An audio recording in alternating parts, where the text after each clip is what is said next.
Welcome to Big Thinkers Podcast, the show where I interview big thinkers in all areas, from investing, entrepreneurship, to coaching or mindset, for the purpose of finding what breeds success to help you level up. Enjoy the show. What's up, guys? Jake Reeves here with Big Thinkers Podcast, and I've got a special guest today. Colin Krieger is coming on, probably the most well-known person in Columbus right now that I can think of. The Mayor Jones is no, probably I don't know. Right now, I don't know. It's close. Yeah. It's close. You know, I've seen your content for a long time. We've known each other for a little while, but never had an opportunity to really sit down and talk. We went to lunch that one time. Great. Thanks for coming on today, man. Thanks for having me, man. I'm glad we got everything working up and rolling. Yeah. I'm This excited. is take two. This is take two. You know, it took us 24 hours to get here, but so we tried to record yesterday. Didn't work out. Our stuff just decided to take a crap on us. But we didn't get very far, so we didn't lose anything. True. Other than what we said to each other while we should have been recording. That was what my wife and Kat in the office both asked me. They're like, did you get through it and realize it didn't work? No, I was like, sucked. oh, that'd have been terrible. I've had ones where I've lost a camera, like one of the three or something. Yeah. It sucks, but, you know. Right. It's still there. Yeah. The recreating the conversation is so difficult the second time. Yeah, I couldn't imagine like a TV show where they do that. We're like, hey, let's start over and redo what we just did. Like, no. Terrible. Plus, you're not generally curious about the stuff either. Yeah. I didn't realize. So I had a very, very small role in a very, very small movie. And okay, you want to pull that in just a hair. And it was, they had shot, do you remember when they shot that MMA film? They shot the final scene of this film at the Trotter. Do you remember this? I don't think so. So Dan Severin, if you know him, he was the dad in the movie, and it was a Christian-based martial arts film. You can get it on Amazon. It's called The Fight Within, and I fought the main character, and we had to do like 40 takes and of this very small scene, and because they were trying to make it look real, because they were trying to make it look like he was hitting me. I was like, hey, look, just go ahead and hit me. Just hit me. Look, I get hit all the time. Just make sure you're hitting like up here, my forehead area. It's fine. And so he was really hitting me, and we still had to do like 10 takes. So by the time I was done, my forehead was black and blue, and we were just retaking. I was like, this would be exhausting if this is what I had to do for a living. Luckily, podcasting's so much easier because you just come in and have a conversation. Whatever happens, that's what happens. Yeah. Like I've been now for 2 years doing stuff at the Golden Triangle Theater, and I'd never done it before. I didn't realize how many times they practice. Like they practiced 30 times. You're going to be in Hairspray the musical, March 20th, 21st, and 22nd. So Catherine in the office, you know, she's one of the stage manager people, for it. So I did hear about that. So when is that? March 20th, 21st, and 22nd. I'm Edna Turnblad, who's the mom in Hairspray. John Travolta famously played her in the movie. So. Yeah.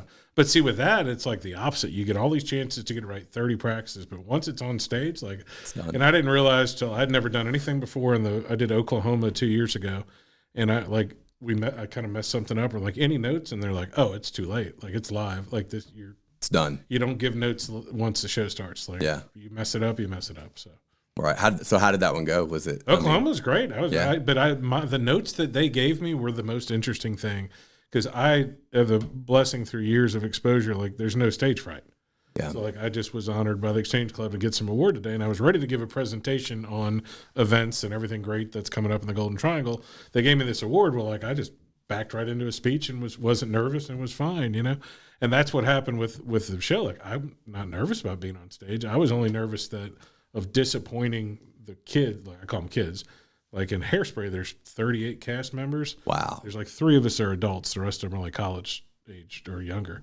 And so like I'm worried like if I sing off key or off time or don't dance perfectly, I'm disappointing them. Right. I don't really care like as far as the crowd goes because like it's already happened. Like what are you going to do? Yeah. And I was blessed, man, a long time ago. Thought I was speaking in front of like 30 people and ended up speaking like 1,000 with no notice. And I'm like, hey, you got any advice for me? Like if I'm going to speak up there, and the guy before me who's like a CFO of a big company was like, I was like act naked. He's like, no. It's like nobody wants to watch you suck for the next 30 minutes. He goes, they are all pulling for you. Yeah. And I've told my kids that, and that's my advice to everybody is like, even on a podcast. Especially if they came to the show. Yeah. Well, even on a podcast, like they're tuning in, hoping you're great. They really would like you to be good. Yeah. They do not want to listen to you if you're bad. And especially public speaking. They don't want to watch you suffer. Yeah. Like they really want you to be good and move them and make them cry or whatever. And yeah. I make people cry. They call it a challenge in our B&I networking group is that we get like 8 minutes to speak.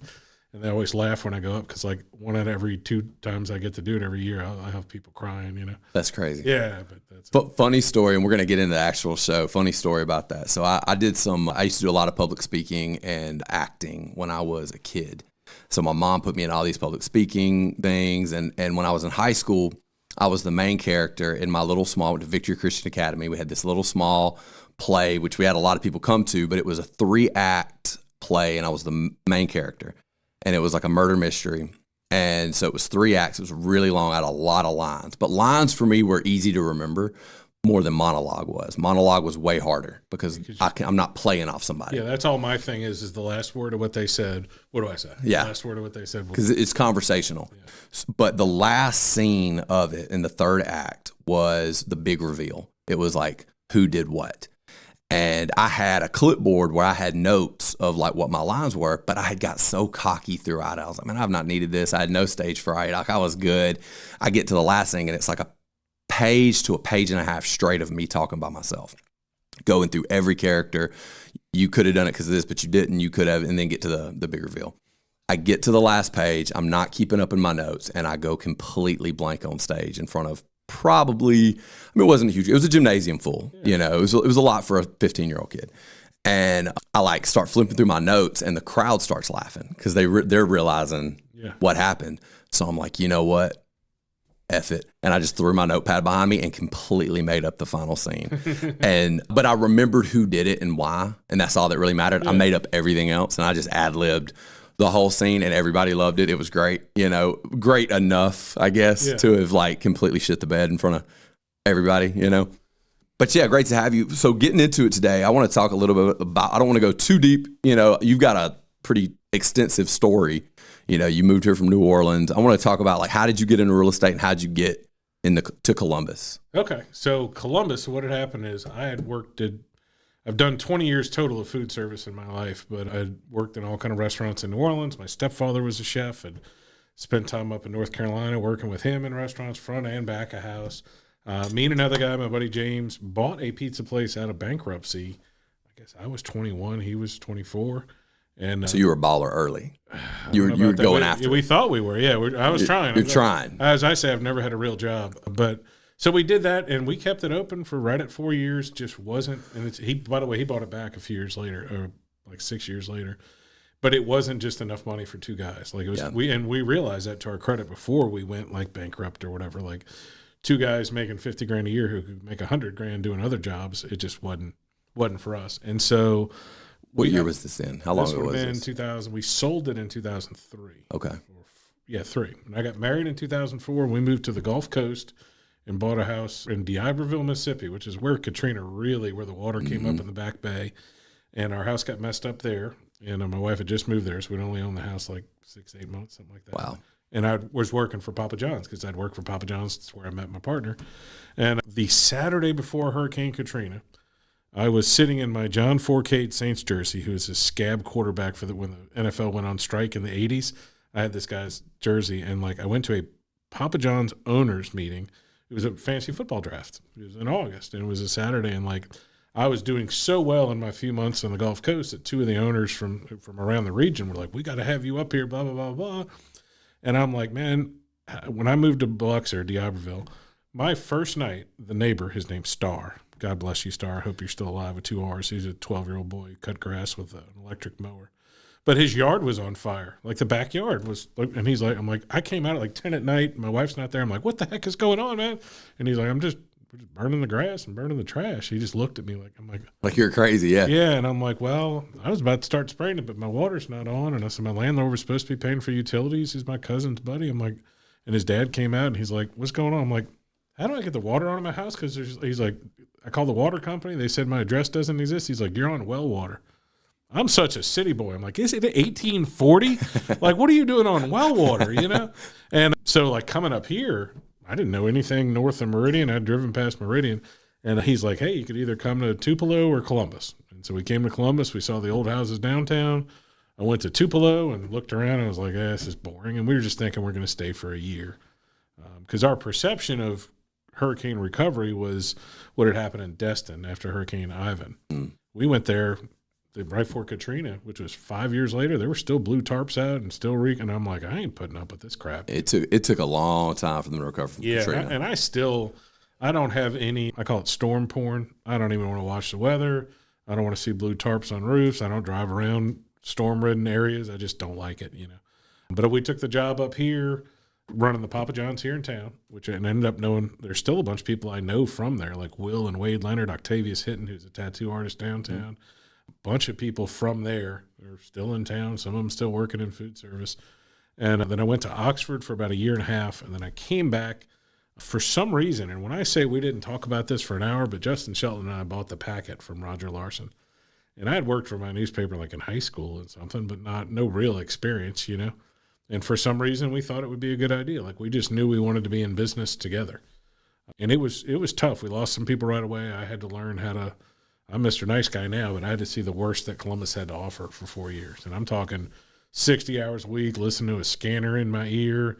I've been shot at. I've seen people get shot. So I was there. The coolest part about this, so like my first, bought it in May, really started covering more than car wrecks like in August. So in a series of like 4 months, Joe St. John got in trouble and got fired. Well, like I had written an article in the paper that kind of broke the story. Well, they called me in front of the city council and they're like, you need to give up a source. And I'm like, I'm not giving up my source. Like I just read what a reporter should be. And I'm like, you don't give up your source. And I like walked away like, who told you this information? It was like half of the city council had told me. But like a couple of them were like, you need to give up a source. I'm like, no. And so I walked out and like Brian Jones, the lead reporter, who's an acclaimed reporter, was like, you've been in journalism 90 days and you get your Mr. Smith Goes to Washington moment. And then like 2 weeks later, the sheriff's department arrested these 6 teenagers and held them for like a week. And like I started calling around to make a story, and well, they ended up having to let them out of jail. You can't keep them in jail. And like the sheriff wasn't mad at me, but like the families to this day still thank me for telling the truth and getting their kids out. And so Brian Jones again is like, what's next for you, jackass?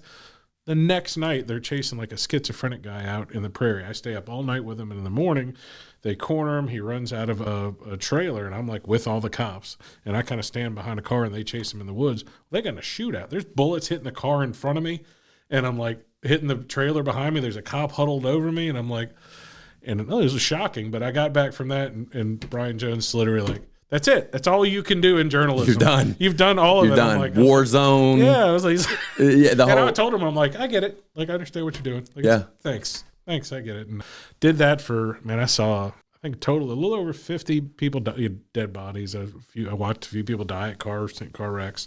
Number one lesson I'm going to have is wear your seatbelt. I only saw 2 people who died in a car wreck that were wearing seatbelts. Wow. They got clobbered. But yeah. Like, it's hard to die if you're wearing a seatbelt. It really is. It's easy to die without it. Might be a better way to say it. But I saw the worst Columbus had to offer, and about halfway through, we started I like to always say, like, when there's an objection or when there's a problem, there's opportunity, And so people were like, well, I'd buy an ad with you, but we don't want to be next to a bloody head. And when I had the packet after Roger, we doubled down on blood and cracked open heads. That's kind of what the packet was. Yeah, no, they don't have as many reporters now, and so it's not quite as much of that. But like, yeah, man, the underbelly of Columbus kind of. Yeah, and you bought it to see your buddy that was on the back page that had been arrested. And I knew we were there when people got arrested. One guy got a head cracked open by a machete. But I started a B section, a nice section, so we could guarantee that your ad wouldn't be like that. We sold more ads in the good news section. Yeah. Which proved to me at that time that people are more addicted to good news than you think. Like they really do like it. The best example of people's sensitivities, like I had known going in that if you put fire on the front cover, you don't sell as many papers. People are fascinated by fire, but there's literally a human instinct where people won't buy it. And we had the paper just gotten into Walmart and Dollar General. Like that was a big score for us. And so back-to-back weeks, and the second week was almost out of spite. But the first week, this guy ran off in the interstate, got out of his pants. So he was wearing a T-shirt, but he was naked. And I got this perfect picture where he's handcuffed behind him. It's covering his crack and his appendages underneath. And I was like, gone in a flash. And like Walmart kicked us out. Dollar General kicked us out. And they're like, you ever do this again, you're never getting in. I'm like, and other vendors kicked us out. So the next week, John Douglas, who worked there, this guy got his skull cracked open by a machete. But a 6-year-old guy is leaning over like this. You can actually see his hair parted in the level. So can we put that on the cover? Nothing. Not one word, because it wasn't sexual. Right. It was violence. Yeah. And it was just we just were like, whatever. Yeah. The sensitivities of people of what they do, and So you would think that experience probably would have made me jaded, but it didn't. And, you know, I had worked a little bit in high school and college for a group in New Orleans that rehabbed houses, and I'm cutting real quick. But I got out of the paper 12 years ago, 2014, and in August of that year. And I was thinking, I'm like, I told my wife, I'm like, well, I can go back to Papa John's. Like, they'd love to have me. I was a marketing director and made good money, a lot of travel involved and stuff.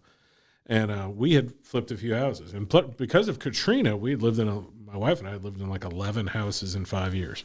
So our rule was just find a house that's, you know, undervalued that you can sleep in. And if you can sleep in it that night, you can fix it up.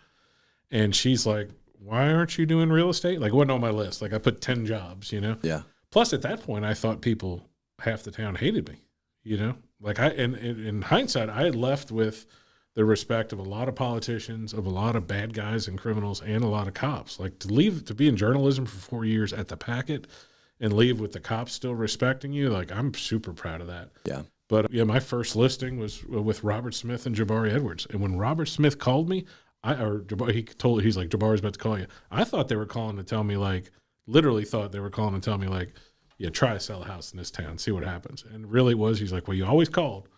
Because I did. Like, you know, in journalism, they're supposed to call no matter how controversial a story is. You're supposed to make the call and be like, hey, what's your side of the story? Yeah.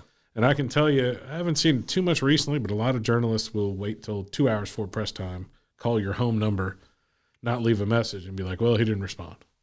Because they don't really want to talk to you. They don't really want to. They don't want to make the bad call. Yeah. So, yeah, I went and interviewed a couple places and went with RE/MAX. And it took like a month to get my license, which was a pain in the butt. It wasn't difficult, but it was just a pain in the butt waiting for it. By that time, I think there were 1,600 listings that had been for sale the 10 years before, and I called every single one of them. Now, in real estate, you don't get paid. In real estate sales, you don't get paid till you close. Right. So I started in October, and at Christmas, people are patting me on the back. You're the most amazing. I had 41 listings. They're just like, 10 of them were lots, but most of them were just listings. So I had 40 signs, which means I bought 40 signs and I bought 38 lock boxes or 30 lock boxes. Out of pocket. And talk about So did your broker not cover any of that? I don't cover some stuff, yeah. But like the perception, and that's the problem with real estate, both with investors and TV shows and realtors in general who are giving themselves diamond awards, the perception of success, which is the worst thing. You know, man never doesn't give a shit about that. Excuse me, I just want a cool award, but I can't trade it for the electric bill. Right. And so I was weeks away from leaving. And when I told, like, my broker's like, are you kidding me? I'm like, well, I was like, I'm capable of making $100,000 a year in another job, and I've made negative $6,000. And I'm glad I stuck it out, because my first year I did 35 houses, then 47, then like 60, a couple years at 80, and then the year when COVID hit, a little over, I had 108, and then I referred out like 20 more to people in my office, which was funny because multiple realtors told me, like, you picked a real good time to be the online realtor. And I just remember going, what? Like, this has been 6 years of building up and building up and building up. And are you familiar with who Gary Vaynerchuk is? Oh, yeah. All right. So Gary Vaynerchuk is 4 days older than me. And he's very popular, but he wasn't quite as popular back then, but he still had 2 million Twitter followers. He's still pretty big. And I caught some speech he had, which was basically like, get the fuck up and get to work. Yeah. Like, your work-life balance is your business. Don't live in it. And I was like, well, this dude's same age as me. So I like sent some tweet out with like an Excite Bike thing, which was his old arcade game, video game from when we would have been kids. And he did it. And I said, I'm about to email you. And I did it. I realized he was waking up at 5:30 in the morning, sent him an email at 5:30. And the email was basically like, hey, man, we're 4 days apart. I said, when I was in high school, I said I used to repackage potato chips and sell baseball cards, and I used to sell Playboys and penthouses at my high school too. Sorry, Father Boudreaux, but and I was like, man, I appreciate your hustle. It's a great example for me to see. And at that point, my social media was what every realtor was: 10 ways to fix your house, and here's my house, and here's this. Yeah. And he's like, man, he replied that fired me up. I'll see you in Atlanta. And then when I met him in Atlanta, we went, and it was at this tech conference in Atlanta, and it really wasn't his thing. It was software assisted sales conference, and so he invited me back into like the VIP thing. He had a book coming out that day, and they had forgot, like, he had 2 cell phones. They had forgotten one of his cell phones. He's like, you want to talk for a while? Dude, we talked for like 40 minutes. The equivalent of a $100,000 conversation today. And he follows. Especially if you were going to pay him to come. Oh, yeah, now, talk. yeah. Oh, yeah. But I mean, sincerely, we'd connected on being the same age, and every story we had was the same. And Right now I can get like one like a year or whatever, but we talked on the phone twice after that. But he told me, my email had said like, I'm going to kill it at this. And I said, I just got to figure out the social media part. And then he's like, man, I like all your stuff. And this crap about the paper gives you all these connections. He's like, why don't you just be the social mayor of your town? He's like, you're going to this stuff. And he goes, and he just, camera said, less of this, more of this, which means don't take selfies of yourself, quit. And he goes, if I was you, I would maybe, he calls it jab, jab, jab, right hook. Maybe post a house one every 10 posts or mention you're in real estate. But he's like, if you just do that, you'll win over time. And he goes, you like doing it, and it's addictive to cheer on it. And I'm like, everything he said just clicked. And that's been a big part of the secret to my success. And then like the next 4 years, we met at conferences a couple times. He's got a couple, like somebody tried to turn me in for Make Positivity Louder because like he said it. By the way, the thing's been around since like the 70s. But I was able to send them, like they literally told our realtor board, like that's somebody's trademark phrase. And first of all, it isn't. But second of all, so I sent it to like his managerial person. They're like, Colin and Gary own this intellectual property is property of Gary and Colin. Because it happened we were at an event and he's talking to the crowd. He's like, it's like Colin and I were talking about earlier. And I was just like, ah. So now like really since he started doing shoes and baseball cards, like we don't interact much, Right. But it was incredible at that time because it wasn't because I thought he was famous or going to be famous. The connection was we're the exact same age. We went through the same upbringing, working since we were babies, all the time. And then he was a guy my age doing social media differently. Yeah. Because before then I was just like, oh, you take a picture of this, and it just wasn't. And once I started looking for happy news all the time, like it just became truly addictive. I think that's really is what sets you apart.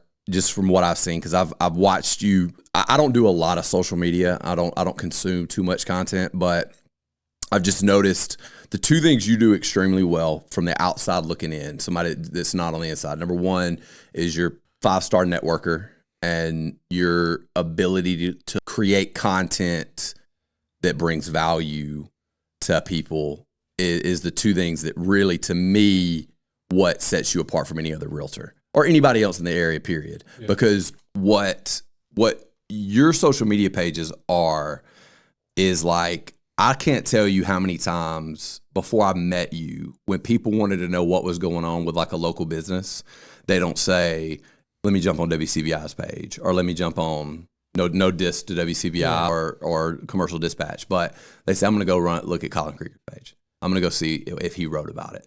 And anytime somebody's like, oh, did you hear this new business is opening or did you hear this is happening? I saw it on Colin's page.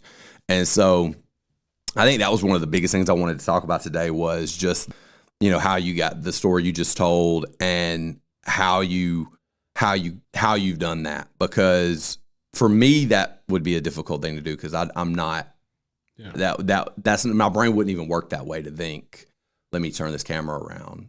My brain thinks, well, let me promote my business, but that's not going to get people engaged. Well, and it's funny because the perception of me where I tell people, I said, it's sort of, I think Gary Vee has a thing like that, like find a video of me before 2010 is what he said before he started his wine library thing. And that's why I say, I'm like, you're not going to find more than 4 selfies of me before 2 years ago. Yeah. And part of that was because I started being on TV, so my face was out there more. But like I was like, my picture, and people would be like, I don't believe it. I'm like, go look. I was like, I'm taking pictures of other people. And I just said today at this Exchange Club thing, I'm like, I get credit for stuff. I'm just there. Now, I'm good that I learned lessons from the newspaper, where the information's coming, where the people are, know the building inspector so I can call him. But like, this ain't Metropolis. Like when people ask me questions, like, yeah, I call the mayor, but he's my friend and he used to work at Remax. There's 20,000 people in the town. Yeah, it's not that 60,000. Plus, stop. My best instinct, and sometimes I get in bad habits where I don't do it, is I see a dump truck or construction working on a site and I don't stop. And so when I stop, I ask them what's happening. They always tell me, and then I write a story, and all it does is make that person who's building the thing feel better. Like they want people to know, and they want people to know that Beef O'Brady's is coming or that their restaurant's coming, and they need support. And it's my slogan the last year is everybody deserves attention. Like they do. And just because they can't afford advertising or don't know how to do any of the social media stuff, And I could probably do more of doing, I don't know about restaurant reviews or something, but yeah, we talked about a little. The problem with reviews is in order for it to be a true review, now it's not always going to always be positive. Yeah. You know what I mean? Like Well, if you're gonna have integrity about what you're doing. Yeah. So like if you're gonna do a restaurant review, I would really only want to review restaurants that I already know I want to recommend. I don't want to go in blind and eat the food and be like, well, it sucked. You know, I don't want to do that. That's not something I would want to do. I don't know about you, but yeah, I don't want to hurt anybody's feelings because I've been in the restaurant business, and it's not just restaurants; it's other stuff. I always marvel at how people don't realize how big the factories and industrial sector is here. Oh, it's huge. Right here. after I left the paper, Yokohama and Cracker Barrel got announced the same day, and Cracker Barrel outperformed the $2 billion Yokohama like 50 to 1 on the dispatch page, like on amount of views. And it just shows where people's eyes are. Mm-hmm. And like, I'm proud of them coming. And then when I walk in somewhere with my name tag, they're like, you're that guy. And my brother's at dang Rockstar. So my brother, Eric, he's been in Columbus. He was there my last year at the paper or so, and he left with me. And then when I got into real estate, he just kind of hung out and watched our kids. He's been an incredible uncle. My wife had her battle with breast cancer wasn't that bad, but after she had breast cancer right before COVID, got out of chemo when COVID started. So like you had to be, I kind of got a pass during COVID because everybody's like, you wearing a mask or whatever. All my friends on both sides of the aisle. And I'm like, my wife could die from the common cold. Yeah. Like, don't touch me. Like, I'm going to be over here. You might still need to wear it. Yeah. I'm going to wear a mask because my wife. And so he was an incredible uncle, watched the kids all the time. He lives in my guest house in my backyard. But he started around then during COVID. A lot of the restaurants shut down, and when they started opening, I started doing a thing called put my money where my mouth is. So I started with Up Down because they just opened, and I was like, these poor bastards, you know. Yeah. And I would buy a $50 gift card and then raffle, put it online, and if you shared their thing, not my page, their page, sincerely trying to help, then you could win the gift card. And I did that. I think we did about 15 or 20 places, and he helped me with that. And then I guess about 4 years ago, we changed the name of Good for Business to Good for Business with Eric and Colin Krieger. Because as my wife continued, she's had 20-something surgeries, like 15 back surgeries.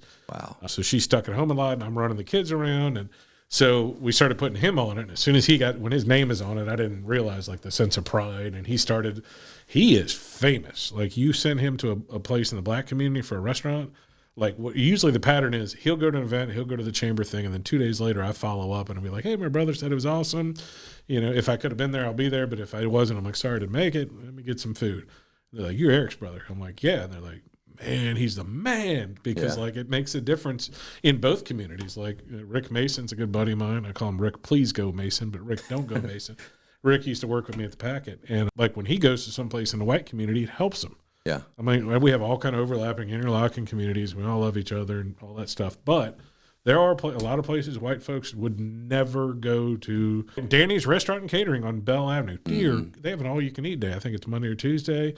They got the hot plate, all kind of hot See, plate. I didn't even know that. Yeah, if you like hot plates, it's awesome. It's super clean. And I mean, it's just like exquisite burgers and all these little hole-in-the-wall places, which all deserve attention. And like, if my brother just did reviews, they'd all be good. Yeah. He's only had like one bad thing. My only rules for him, I'm like, just don't post anything bad. And we've had places where we're like, they're not going to make it, Yeah. or whatever. But a good example was like, I try to help with the dispatch and WCBI and send them news. I'm only going to send them good news. Sometimes they call me for context of bad news or something. And like the dispatch, I don't need my name in there. The same thing. In the news business, I'm considered part of the media. So you don't credit me, But yesterday they broke the story about DJ Mantooth buying Woody's on the Water or whatever. And like they wrote their story and we waited for like 2 hours. And then we wrote the same story and said credit to the dispatch and did that. So they get the web traffic, But like, I think we're getting the same numbers. Like I don't make any money off the Good for Business page. We make a little bit. My personal page gets, between the two of them, it's a couple million a month hits on Facebook. Yeah. I think I could do a better job. But a couple million a month's good. Couple of million, especially considering that you're not pushing to like a large footprint. I don't want fake likes. I want interaction, because the theory is, and I probably for a year and a half looking back, I watched some old Gary Vee video like November, and I'm like, you know what?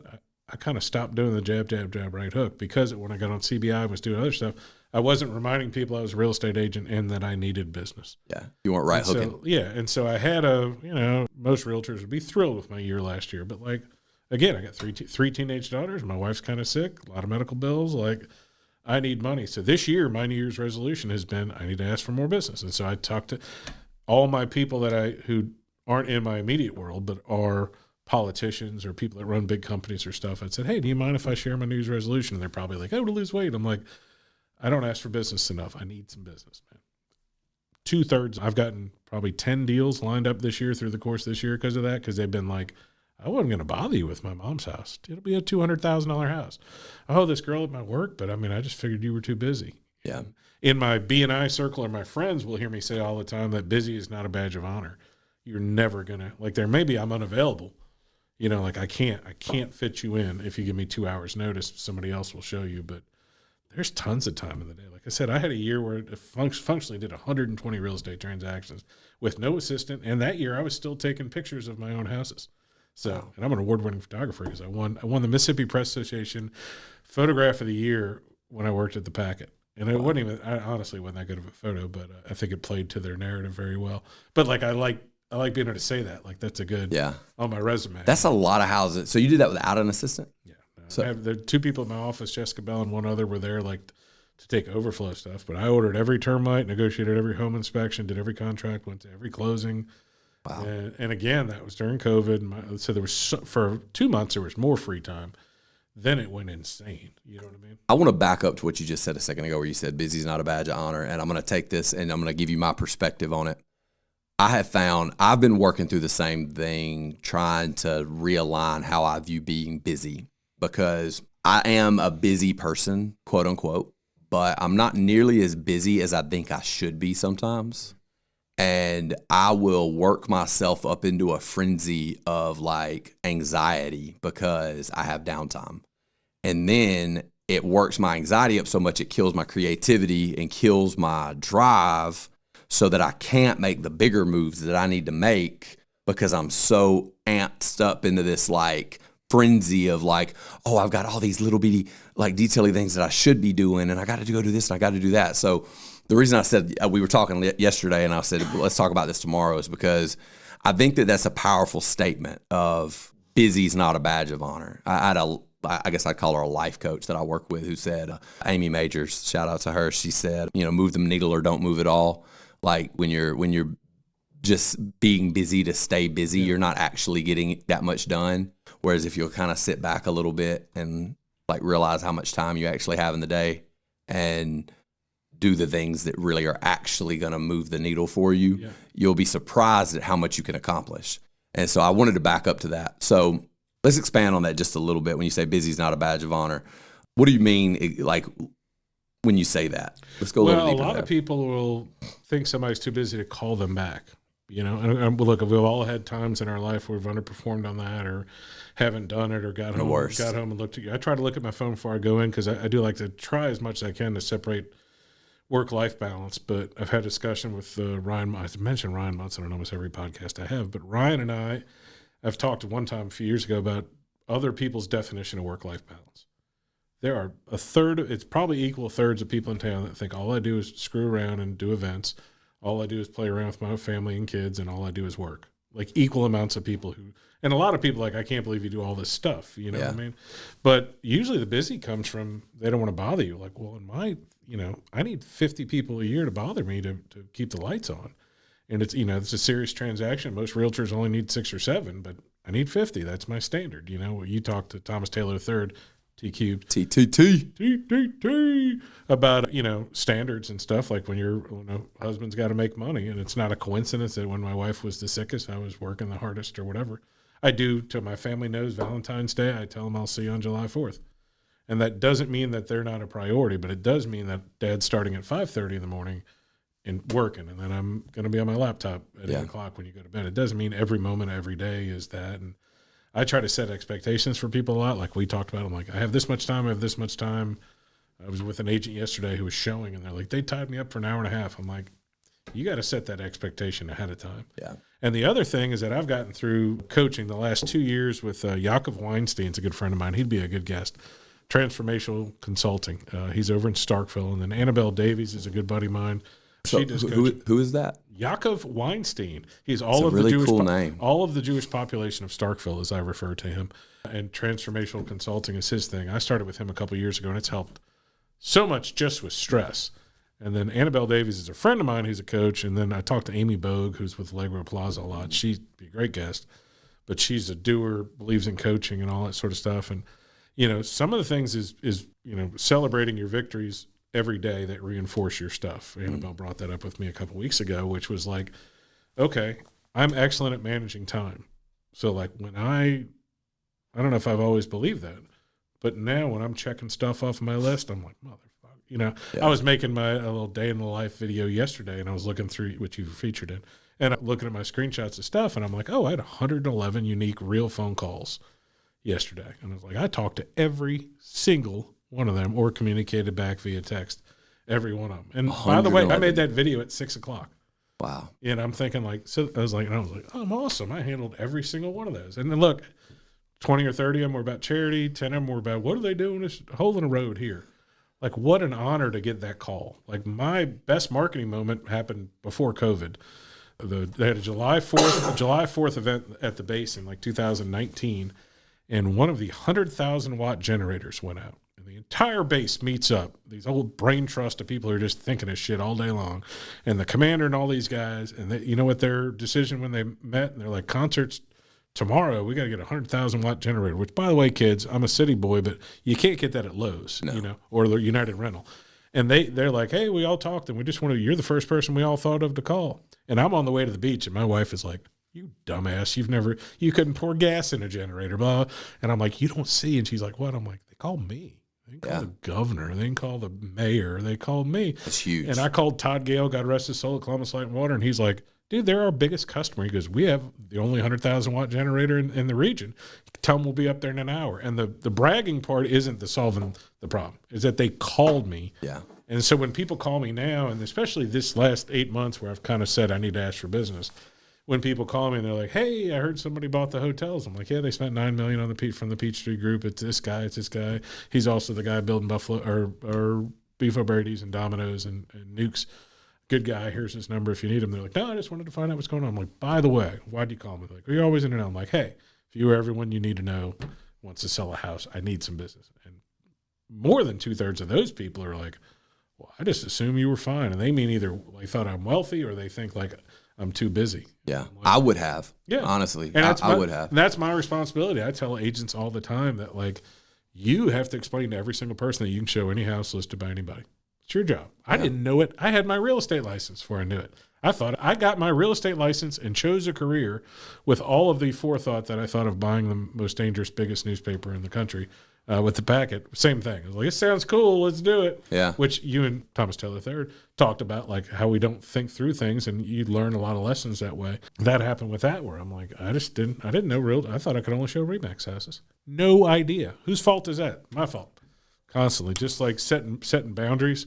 A lot of realtors, a good percentage of them now, and I get a ton of business from them, and a lot of them are friends. Their voicemail says, I work 9 to 4, Monday through Friday, and by weekends by appointment only. And what they're doing is setting their work-life balance out in the open, which you can't ask people to follow your rules till you meet them. Yeah. So I meet people, and I say, hey, I don't like showing houses at night. I don't mind showing them on the weekend with a little notice, but if you ask me last minute, it may be somebody else. But I get calls all the time that they're like, well, apparently this realtor doesn't work at night. They're like, when the hell am I going to call you if you're not available 9 to 4 Monday by weekend? Right. Most people are at work then. And I think I texted our little group text last night. Stress comes from, in my opinion, is my trademark phrase is procrastination or expectations for one person or the other. And a lot of them, at the time, it's the same thing. If somebody doesn't want to make the bad call or they don't explain to you enough. Like now, if I take you to show houses, so if I'm going to sell 75 houses this year, not counting the ones that call the sign, 20 of them will be buyers. Probably lower than you would think, but you know, a lot of the people who are younger are calling people who are buying ads on Zillow, and the people who are older probably know somebody from the area. So unless they're from out of town, I might not get them or whatever. But with those people, I send them a video, an email, and a text and say, hey, I can show any house listed by anybody. I'll work my ass off. Hey, we're going to have to edit this. You got a little something on your lip, and I don't want it to come through on the camera. You see it later and be like, why didn't you tell me? You got it. So on. Or leave it in. I don't care. So when I talk to somebody who's a buyer, I give them a list, I email them, I send it to them, I send them a video, and I say, I can show any house listed by anybody. I will work my ass off. I'll show you one of the videos I just sent. I turn my phone off when I sleep. I wake up really early, so if you see a house at 3 a.m, tell me. The only thing I ask you is after we go out a couple times, if you see a for sale by owner, call me. Because as of today at 10 o'clock, every single for sale by owner on Zillow I've talked to, and every single one of them will pay a realtor something. And so there's no reason for you not to use them, and that's what I need in exchange is my time, is that commitment. Well, I just had somebody I showed a house to last week. They got referred by a good friend, didn't answer my text for like 3 days, and then it's like, oh, we bought it for sale by owner. Well, in my book then, that is their fault, not my fault, where another agent will cry and be like this. I will literally have vengeful spite now. Now, I'll still help support their charity. If they get a car wreck, I'll help them the best. But they made a conscious decision, because I sent them a video, a text, and we talked about it in person, that they went like, well, I'm going to ignore what he thought because this is my buddy, or whatever. Yeah. And it's okay. And they were working with you as a realtor. Yeah, but like I don't have any piece of paper that says they have to pay me because they didn't have any money to pay me. Right. And that happens to realtors all the time, but they don't have the backstop that I do, where it's like, I told you.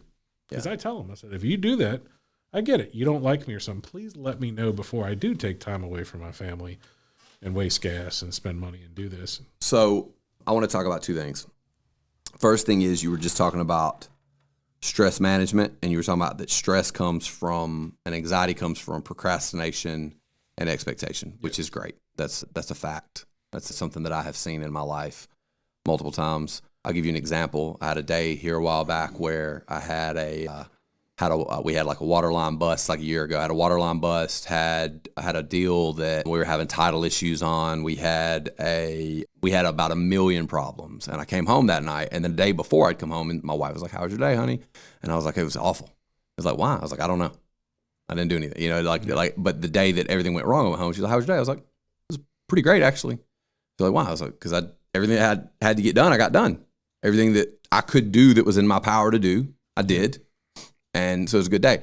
How do you manage the stress, and like in a day in your life, how do you manage the stress? Because what I have found in my life, and I can only speak from my own experience, that's what's held me back more than anything else in business. What holds me back in business is anxiety and stress of taking on new venture, because of the stress that I'm already under my current ventures. Yeah.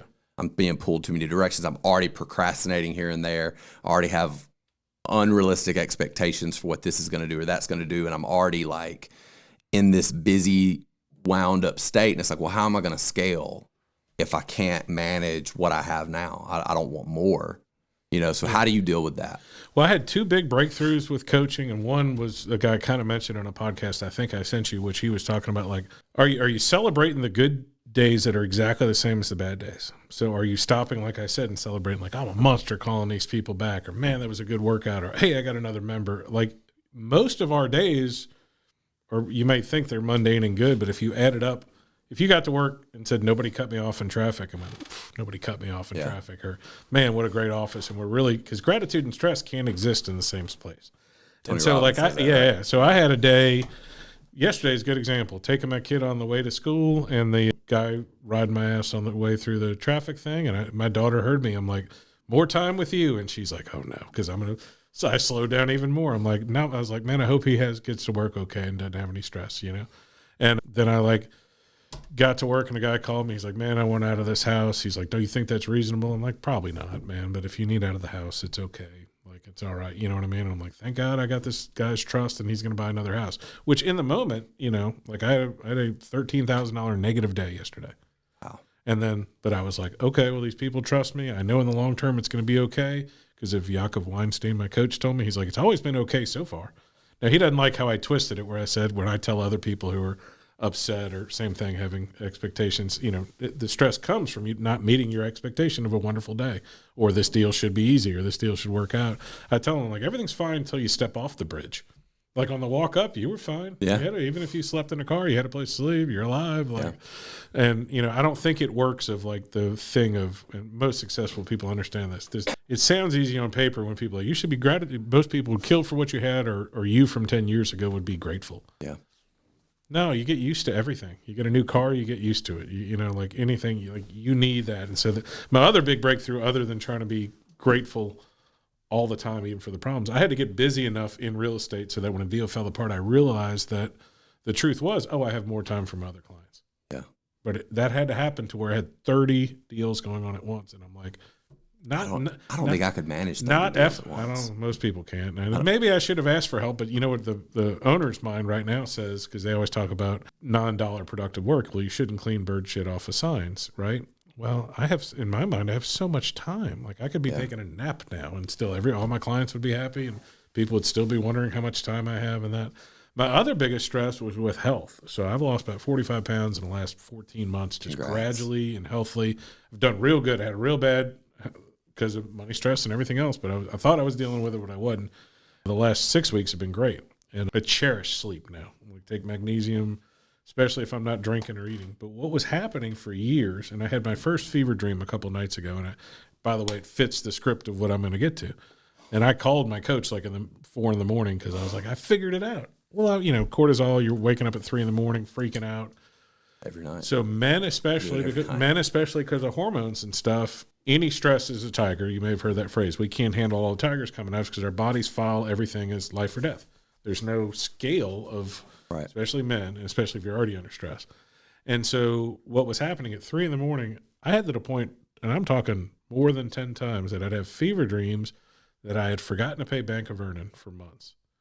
There was one where there was a house I had, because I was sandbagging or not facing the truth about a flip house or rental getting fixed, that I had another house that I'd forgotten. Like, to the point that I got out of bed, went on a laptop, searched my name on the internet, like on the tax card to see if I had a house.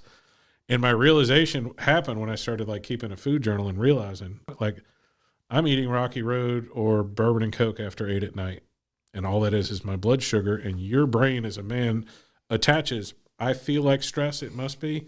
It's got to be this or some other horrible thing going on. And on the podcast I sent you, which was Tony Robbins' last podcast with one of his guests, he said, like, imagine if you went out to eat and you had a bad sausage biscuit. He didn't say that. I like sausage biscuits. I'm saying a bad sausage biscuit or a bad piece of pizza. And you got home, you said hi to your wife, and you gave her a hug, and you just wrapped it up neatly and put it in a room in your house.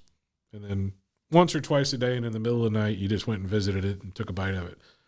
That'd be so freaking insane. That's what we do. Yeah. We take all these bad memories and we're like, this guy said this about me and this guy said this about me. And we're like, let me go revisit that just to reinforce this bullshit that we're thinking about, and there's some pragmatic parts about, especially money, where like, I'm like, well, I got 6 weeks to figure something out, and it's tough for me. Cause like I have a point of pride as growing up very poor that I haven't paid a bill late in 25 years. Like not a ding on my credit for being late. Now I can tell you when my cards are up and my loans are up, my credit score gets down like a 610. And I'm like, I haven't paid a bill late in 25 years. It ain't about, it's about how much you can borrow, but I've had tons of time where I've borrowed everything, paid it off, borrowed everything, paid it off. Yeah, you can't. You don't but they don't care. And so, even that's not real. Yeah. But, it's a made up number. Bills are in the mail and they're real. And my number's ridiculously high for no reason. Like, I don't know why my credit's so good. But I do know why it's so good because I'm using the right amount. Yeah, and I've got a really good history. Oh, mine was like a 780 a few months ago. Yeah, and so I've got on the Credit Karma app, it's always like 50 points higher than it actually is. Yeah. But I got on there a while back and I was like, holy shit, like how's my credit so like and then I got to think about it as well.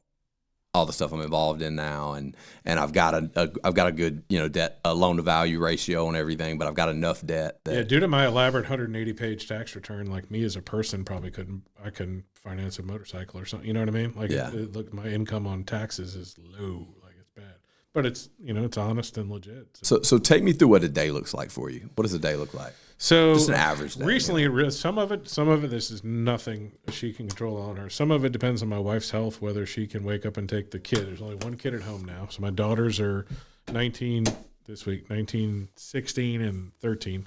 So one's at Ole Miss, one's at MSMS where they live there.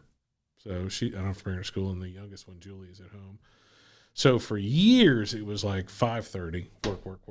So now it's like 6 o'clock, go outside. I do try to meditate. I got a cold plunge out there. I've been doing body weight exercises for a couple months. My cold plunge is a freezer. Before, it was just a freezer with some truck bed liner, and I didn't unplug it. So I may have gotten some toxic stuff in me for a couple of years, but it'll be good for you. Yeah, you'll be fine. Nothing worse than the beer cans. Yeah. And then I got a real freezer with like a nice custom pond bed liner and a filter in there. And I can't live without it. I don't care if it's real or not. Just the best. I think that it is. Well, look, there's no reason that somebody who's been consistently 75 pounds overweight his entire adult life. I don't have a sore shoulder or my hands don't hurt. Every once in a while my feet do. My joints don't hurt. I'm bouncy. Like, I need to get back to it. Oh, well, you got to have it at your house. Yeah, I go to the core and I use theirs. The problem with that is, though, I've got to have a change of clothes to change into to get in, and then I got to do something with the wet shorts when I'm done. Yeah. And it sucks and it's terrible, and I don't really want to do it, which I think, so to me, that's the value of the cold plunge. If nothing else, if you take, I am in less pain when I do it, and I do feel better. The euphoria that I get, while it's sometimes it may be short lived. I get out and I'm like, yeah, you're ready to go. But if nothing else, it's just like people that I hear talk about going to the gym in the morning. I don't go to the gym first thing in the morning. I typically like to go mid-morning or early afternoon. It depends on what you're trying to get out of it, though. If you're trying to work out to make your day better, I think in the morning's better. If you're trying to get the most out of your workout, a little bit later is better. There's something powerful about doing the worst thing first thing in the morning that sucks the most. And then the rest of the day is kind of like, well, compared to that, because a cold plunge is when you first start, a cold plunge is horrible. When it was snowing or cold a couple weeks ago, like you don't want to do it. It actually doesn't feel as bad when it's really that bad. And that's I take a cold shower before I get in for that reason. Oh, really? I'll go get in a cold shower. I didn't realize how before I did the cold plunge, I was getting in my tub and thought it was cold. The temp water was probably around 65 degrees. And we went up to Chattanooga and I turned the water on and it was 56 and I almost died. And I'm like, oh, well, I'm missing. I wasn't even doing the right stuff. And I do what temp are you doing now? My thing's at 42. Yeah, I don't think there's any point. If you go below that, there's not much extra benefit, and the suck factor goes way up. Yeah, I just don't think. And a lot of people are sitting in it, like you see athletes sitting in a thing of ice with their arms out of it and their shoulders out. And I'm like, I know it's got to get up to your heart, but like if you don't dunk your head, like I almost try to make myself feel like I'm drowning. I dunk at the end. The way I fall is I get in and then I literally like try to surprise myself and let myself fall back like you're drowning, and then your body will freak out. Yeah. So. And I've always been a morning person, like other than the time I was at the paper staying up all night. And I'm not. But I like the Andrew Huberman argument he had. I forget who he had on it. I think her name is Find My Fitness, but she's in her 40s, regular plain girl, but she's very science based. And with him, and he was saying, he's like, there's nothing that frustrates me more as somebody who wants people to do athletic endeavors and do hard, for the fact that if you're 500 pounds and you can do nothing else, you should go in a sauna. And he goes, then if you do nothing else, you should go in a cold plunge. He goes, I want to tell you to eat right and walk and do. If you did just that, he's like, I don't want this to be true. Like, he's like, the data's there. He's like, this is too easy. He's like, it's like the GLP-1s. He's like, it's going to make you lose weight. Yeah. There's a GLP-3 coming out now that's a monster that bodybuilders are using right now. They're thinking a third of your body weight in 6 months. See, I don't want to lose a third of my body weight in 6 months though. Like, trouble, I mean, because I'm over 200 pounds of lean mass. So like if I were 0% body fat, I'd still be about 205 pounds. You'd look fine. If I could get down, and I'm heavy right now. I'm out of shape. I've had a hard time. So I've only been in real estate for about 3 years. I don't know how much of my story you remember or know, but like I grew up doing it with my dad. My dad started doing real estate when I was 12. I grew up on a dairy farm. My dad didn't work in the dairy. My dad actually worked in Columbus. We lived in Vernon. Alabama. In Alabama, yeah. And I went to work on weekends when I was 6 years old. And then how I made a lot of my money, I was a lot like you. I hustled at school. I sold single cigarettes, pinches of dip, $1 or $2 a pinch, I'd sell brass knuckles. I was a hellion. I sold pretty much everything. I was a fence for some gang members at one time where they would sell their speakers, stolen stereos and stuff. And Karma's a bitch on that, because I took my money and I bought a super nice sound system for my car, and it got stolen by some of the same people. Yeah, I'm sure it's the same guys. Yeah. But I just was thinking back to earlier in the episode, you were talking about when you were a kid and you sold Playboy. Yeah. I did all the same stuff. See, I look like my friends will tell you too. I didn't have a beard, but when I was 13, and it was New Orleans, but I get into bars. Like I really did look 20 or 21. Like I was confident too, so I could walk up and get a penthouse magazine. Yeah, that makes the difference. The difference is, so I've been this height since I was a 8th grader, 9th grader. I was skinnier, but I've been around 200 pounds ever since I was in middle school, about 6'3". And that was the difference, was the confidence. I could walk in and be like, hey, I'll get this 6-pack. Okay. Yeah.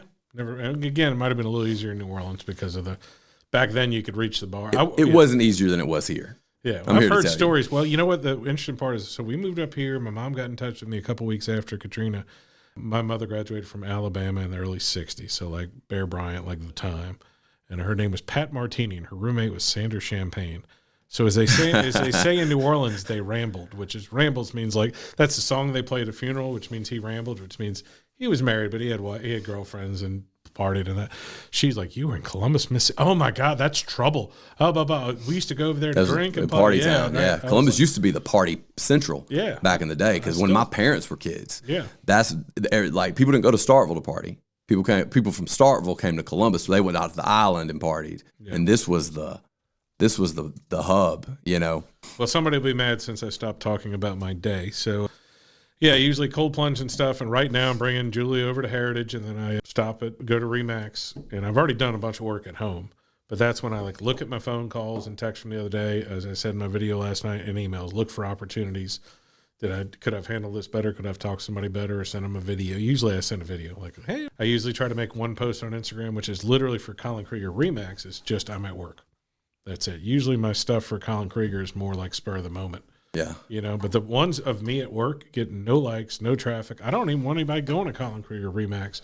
But legally, to do advertising in the state of Mississippi, you pretty much have to have a separate page for your real estate. Because if you do, the vast majority of realtors, and I've been guilty of this when I first started, they do ads. When they spend money for ads, it's for themselves. It's not for your house. I believe the opposite. I can generate enough free stuff for myself. I don't boost much content at all. I'm hundreds of dollars a year. I don't buy much stuff, but when I have somebody's house, then I send stuff out specifically for their house. So then I'll check my stuff there, check for any events that day. I don't look at my wife wants to kill me sometimes. I only put things in my calendar for the day they happen, unless I have to prepare. So like my thing Tuesday said Exchange Club Thursday. If I'm speaking somewhere or whatever, I need to go far away. Otherwise, it doesn't say anything. And I share a calendar with my family. That way, if it's important, I see it. So there's been twice where I've woken up on Monday and getting ready to work, and she's like, what the hell are you doing? I'm like, what do you mean? She's like, we're going to the beach. I'm like, she's like, you don't look. I'm like, it doesn't matter, because I told another agent earlier today, I'm like, some people have a meeting at 3:00 and they're 10 o'clock to 3 a shot. Yeah. Because they're not, I'm guilty of that. You watch my day in the life of, I went to Remax 6 times yesterday. Now I live downtown and it's a 5-minute drive, but I'm not just going to sit there when I could go visit somebody or whatever. And that's part of the content stuff, is that I'm trying to go to an event or lunch every day. I actually have a surprisingly low amount of people that I feel I can text on an hour's notice. Hey, you want to go to lunch? I'm getting more now with you and Thomas, but and part of that is because I'm a homebody at night. I tell people all the time, despite my reputation, you should feel honored, if I come out at night, because my wife was, again, we're talking 20-something surgeries. I saw that podcaster that a lot of people are saying, which is absolutely true, is that by the time your kids leave your house, you've spent 98% of your time you're ever going to spend with them. Yeah. And I luckily saw that 12 years ago. So I'm going through that right now with my daughter. So she don't want to spend time with you, though. Do what? They don't want to spend time with you. You know what? I will say, actually, I have a great relationship with all my kids. My boys are still young enough to think I hung the moon, because they're 10 and 8. Yeah. And so I'm still, and I have a cool job. Yeah. That helps, so I've got a cool, but even my daughter, she doesn't want to spend the time with me that she used to, but this weekend she needs help with her taxes. So I've been told that that's what I'm doing this weekend. But she likes, her senior trip, she wants to go with me and her mom. She likes doing stuff because we're fun. How old is she? She's 18. Okay. And I had this realization with her, and had it a few years ago. I looked around when she was 16, and the gym kept me really, really busy, but it didn't keep me that busy. But it ties up my evenings. And I had this realization twice. When she was about 16, I looked around and I almost started crying. I was like, man, I've missed the majority of all the time I'm going to get to have with her. It's gone. I'll never get it back. And then I looked at my younger boys who were, 8 and 6 at the time. I'm like, I'm not going to make the same mistake with them. I'm going to put family first. I'm going to put my time with them as my first priority. So, at a pretty young age, I made this standard. I take them to school every day. Every day, we're going to have a ride to school together. We're going to talk. We're going to list things we're grateful for. We're gonna have a ride to school for 5-10 minutes. We're just gonna spend some quality time together, and then I'm gonna try to take a couple nights off during the week. And with my daughter being 18 now, she's graduating and moving on, I'm kind of in this phase where I've got this big age gap, and I'm realizing what I have now with my younger kids. Yeah. I'm never gonna get this time back. It's never, another thing that happened, and it was actually one of the things that spurred me to scale my gym, to be able to pay coaches, because I was teaching every single class every single night. This is a little more serious story, but my sister had a birthday party, And I had not spoken to my sister for a long time. Then we reconnected, and she had a birthday party for her and 2 of her kids. Their birthdays were all together. They did this big birthday. And I was like, I'm sorry, I can't be there. I've got to work. And so I didn't go. Well, 2 weeks later, she drowned and passed away. And so I had this like moment of like, I had to work, so I missed the last opportunity I was ever going to get. Yeah. I'll never have another conversation. We'll never talk again. I'll never get to reconnect. And I made the decision there. For me, my work-life balance doesn't exist, but I made the decision that I'm never going to miss the big moments. Yeah. You know, the big moments in my kid's life. Well, that was a thing for me. And again, like not everybody's work-life balance. A lot of people think like, oh, I got to be at home. Well, if you're at home, you referenced it with Thomas Taylor III, you're just goofing off and you're not really with them. Right. I take my kids on rides a lot. And my older daughter comes back from college and she's like, can we just go drive? And we might not even talk. And I like the old adage of your kids don't listen to you because they're too busy watching what you do. Mm. So I was and this helped spawn my most recent health thing. Like in September, October, I was at the MUW celebrity basketball game or whatever. And I slipped like on the second play of the game, like tangled my own feet. I didn't like fall. And I didn't do good the first half. In the second half, I came back in and literally like stopped 5 plays in a row, like felt young again. I was winded. And my daughter sat there the whole time and watched the whole thing. And we were there for like 3 hours. Like I told her, I'm like, you did great. And we get in the car to go get Wendy's or whatever. And she's like, Dad, I'm proud of you. You did so good because like you fell down. You could have let that ruin your whole night, but you overcame it and really should. And I'm like, that's what 12-year-old saying that to you, like giving that back to you. Yeah, that's awesome. My oldest daughter, especially, like I can send her personal growth stuff and things like that. And she's starting to, she doesn't just ignore it. Life's got to punch you in the mouth a couple times before you really start appreciating that stuff, I think. Yeah. And there's no real regret. How old's your oldest? She just turned 19, 16, and 13 or 14, Julie? I'm sorry. I think Julie's 14. So, and that's what's happened is like our oldest daughter went to MSMS where they live, and she didn't tell us she was going. She said she wasn't. And then like 2 weeks after it started, after the deadline, she's like, I'm going to go. I'm like, well, you have to, whatever. And of course, it's my daughter. She's like, I called Keith, who's the mayor, who used to be head of the MSMS Foundation. She's like, he said he can get my application in. Like, she didn't ask me to call him. Wow. She called him. So thank you, Keith, there. And then she got in. That's a big testament to her too, though. Yeah, she's not afraid. That's a big testament. That's the sign of someone who's gonna be successful. And then, but I mean, the minute she told us, like she went upstairs, she didn't say she's applying. She's like, I'm going. And like we were like you're looking through the back of your station wagon window, and she's at college, you know. Yeah. And then her and her sister, so she went to Ole Miss in August of this year, and then her sister Katie's at MSMS. And smart kids, man. Look at you. The UPS guy must have been a genius, bro. And so like, but that's what we said. We're like, we just, I told them the other day, I'm like, when y'all come back, you need to spend more organized time with your mom, because not only they spent a lot of time with her when she was sick, but that's also weird and a lot of pressure on them because they were 12 and 15. Yeah. And I said, but we need to work on this because we lost 2 years with you. We had a lot more time on the weekends than most parents did, but like they're gone during the week, which is great for them. Yeah. But like we got one kid at home now, and she's busy. Like she's soccer and doing stuff all the time. And so like I'm like, are you running her around? Yeah. My wife can drive. Like she's sick this week, but it's sick from being a cold, not sick. She has to have another back surgery, and her bones got real soft from chemo, and so it's just a lot. And it's just been surgery after surgery after surgery. Poor girl. So, and then she works at a daycare, which is not great. Your wife does, or the? Yeah, she works at Main Street Christian School. So she's picking up kids all the time, but she loves them. And in the midst of all that stuff, she went back to school. She's almost done with her degree, and she's getting a degree in early childhood education, which the only 2 things you can do with that is run a preschool or go to be a child court advocate, which are the abused kids. And, like, that's her. She's like, well, I'm going to run it during the morning and go there in the afternoon. I'm like, wow. So you're going to work with the most privileged kids in Mississippi at these private daycares, and then in the afternoon go with the opposite. I'm like. Both ends of the spectrum. I was like, geez. You know what? One thing that I've noticed about you is your relationship with your wife. It reminds me of mine because I've never seen your wife before. I don't even know what she looks like. I don't know her name. Before COVID, she was everywhere. Like, was she? She was okay. president of the Arts Council, do all her events and stuff. Before COVID, it wasn't COVID. Before she got cancer, right? And she's starting to get out and about more now. Okay. See, my wife's a shut in. Yeah, I love her to death. But she is now because she literally can't isn't strong enough. Yeah. And she's getting stronger, and like she's just almost got to the point with her back where she could like do water aerobics and stuff, but it's rough, you know. Yeah. But she would know. She was today at the Exchange Club when I won that cool award. I was like, she's the impetus for this, because she's like, she would tell me, like, we have to do something. Yeah. She's like, nobody else is doing anything. This guy's house burned down, and like everybody's standing around waiting, you know. And that was one thing. Like in 2019, I'd done a few years of events and stuff, and Zachary's caught fire. And I was pretty good friends with Doug then, but like I was the first person there, and Doug was there, and I'm like, you become good friends when trauma bonds you.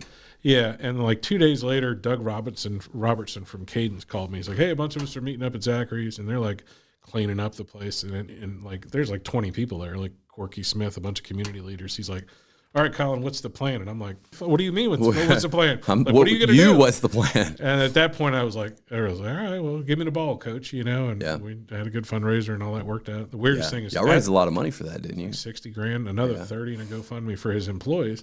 But at the same time, Doug was like throwing away stuff, and like as soon as I can't, like instantly thought of an idea, I'm like, stop throwing away stuff. He's like, wow, my people will give you money for these burnt up flags and stuff like that. Yeah, and they did, and the community paid them back as Smart. they should have. So yeah.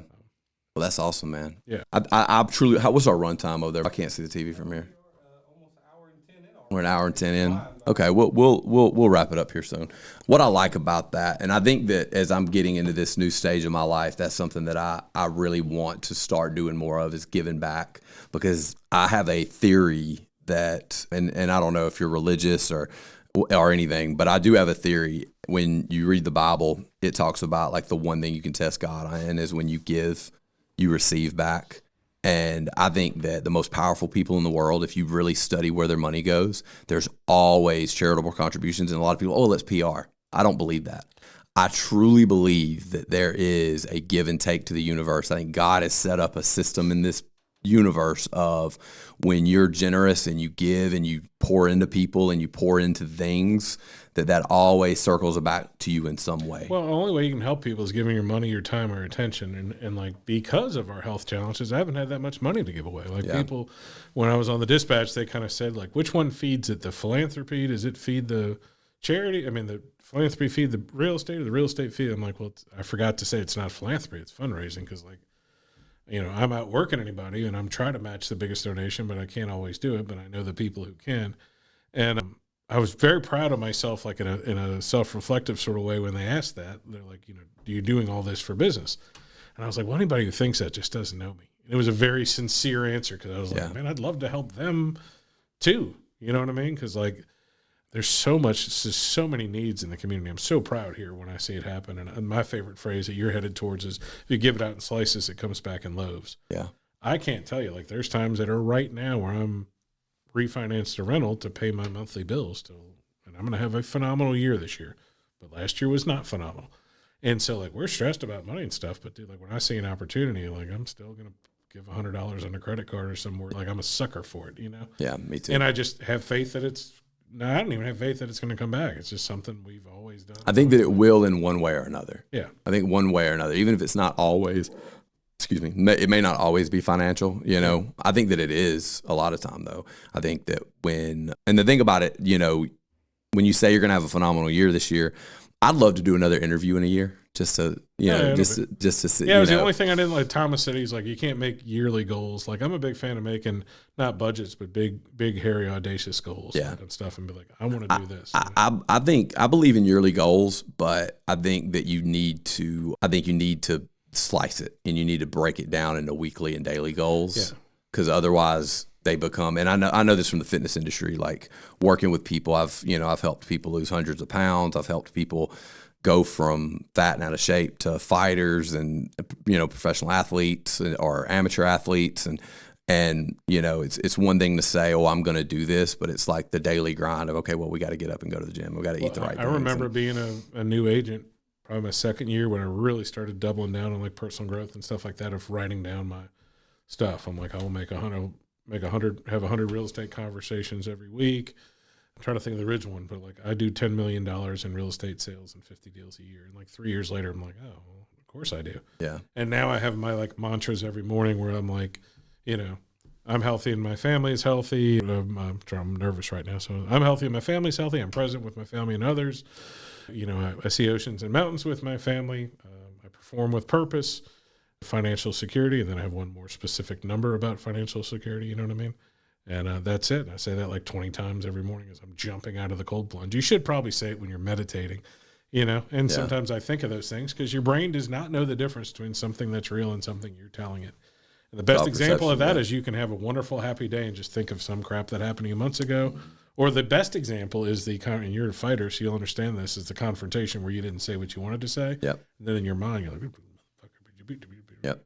and I've turned that into now like consciously meditating and thinking of funnier things I should have said. Yep. So I will literally find myself like I'm in a situation at a gas station, somebody says something clever, and I walk outside, and then I stick my head back in. I'm like, can I get another shot? Yeah. And I'm like, should have gone to Sunny D or whatever the phrase is. And the lady's like, why'd you do that? I'm like, brought energy in the room, didn't it? Yeah, You know? and I was going to think about it all day if I didn't. Oh, I should have said that. And I'm just overall just addicted to energy and how like you can just walk in a place and completely change your day. And I don't like it when it's negative, and I try to resist those people because I know they have something going on. But our B&I networking, the group that we have at Thursday morning, is a great example of that. Like if anybody gone there today left just fired up, and like you might not get any business or any referral, but if you were in a bad mood, you're doing much better. Yeah, and your state's so big. Like for, you know, that's my favorite thing. So I'm fired up just talking to you right now. Like I feel so much more energized, and so like now, at least for today, the rest of my day today is going to be probably the best day that I've had all week because I'm going to take this conversation and I'm going to go, you know what? I need to go make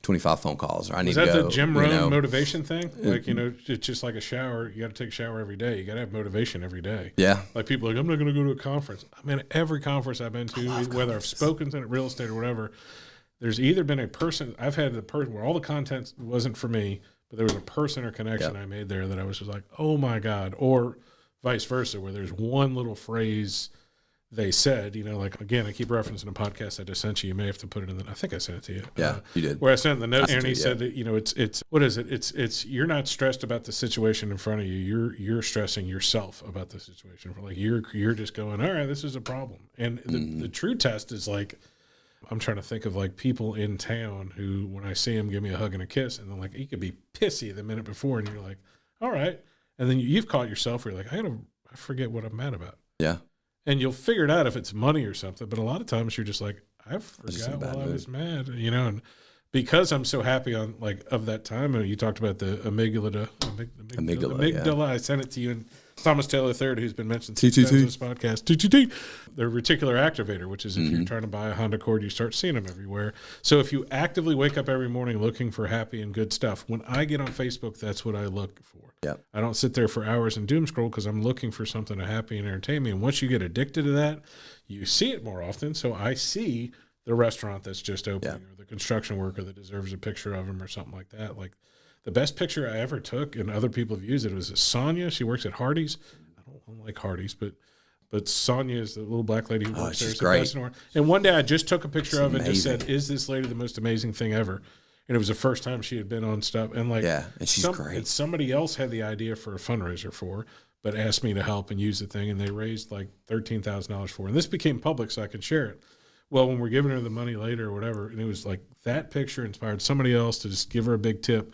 And we found out from the sheriff's department, she told me, she's like, I just had to get away from an abusive husband, and I was going to be sleeping in my car tonight. Like that happened, like that sequence of events over 3 days. Like, come on, like how cool is that energy in the world that me, who never goes to Hardee's, not only saw her and like she'd been there for years being awesome. I didn't know. And incredible. Somebody told me go take a picture of Sonia. Yeah. I'm like, can I take your picture? She's like, oh, she's like this. And then somebody else saw it, like, we need to give her a tip. She's awesome. And they didn't do it knowing she had problems. We handed her the money. And like Rhonda Sanders from the sheriff's department, like, you know that she's just got away from her abusive husband, or boyfriend, or whatever, no, accusations against whoever she was with, but like, and was gonna, didn't have a place to stay. And I'm like thinking, what in the world? Like, how cool is that? And I always, chalk it up under Jesus, whoever you want to, but like that energy in the world, Doug and I, it's at almost every event, we'll go stand across the street and be like, this wasn't happening. Like, we nudged the world a little and created that. And it's just a fabulous feature of life that you can do that. Yeah. That's amazing. Man, we're going to wrap it up. I want to thank you again for coming on. I had a great time. Thanks for having me. It's a great episode. Where can they find you on social media? Where? If you look on Facebook, a couple weeks ago, I got all my link trees and stuff on there. So I'll send you all the codes so you can put it on this. It's a QR code. But if you go on Facebook or type in Colin Krieger and spell my name right, There's no other Colin Kriegers. Luckily, Yeah. there's about 5 other ones on Facebook in the world. One of them and he lives in Alberta, Canada, and he is a Canadian separatist. He wants Alberta to get out of Canada. He's like a pure libertarian and stuff like that. And so I got some mean phone calls that, remember COVID when somebody had a bunch of 18-wheelers that blocked traffic in Canada? I don't. Okay, so like in Canada, they had a bunch of 18-wheelers that blocked the interstate, and he stopped, organized this whole thing. So like CNN and stuff's calling me about this, and I'm like, you got the wrong Colin Krieger, but we're friends on Facebook. So yeah, I mean, if you can't find me, that you got a problem. Like it'd be one thing if you said you look for a realtor in Columbus, but there's not a lot of Collins laying around. I do own ColinKrieger.com, but nobody can spell my name. And Facebook, Instagram. I don't digest TikTok a little. People for years have told me to do TikTok. You know what I like about TikTok, and the reason I am on TikTok a little bit. What I like about TikTok is it simulates your brain, and because I was about to talk about this before we got off. You talk about you get what you look for. Okay, when you doom scroll, the way that the algorithm works on a lot of these platforms, YouTube, TikTok, is the more you watch and the more you interact, the algorithm remembers that and pushes more of that to you. So if you're interacting with things you don't like, or interacting with things you disagree with, or interacting with things that make you angry or make you upset or make you sad, the algorithm says exactly what your brain does. It says, let's push more of this information to you because that's relevant to you. Whereas when I'm on TikTok, it's a lot easier for me on platforms that use that kind of algorithm, it's easier for me to control what my feed has. So if I get something that's negative that comes across my feed, I can scroll really, really fast. Yeah. And it registers, oh, he hated that.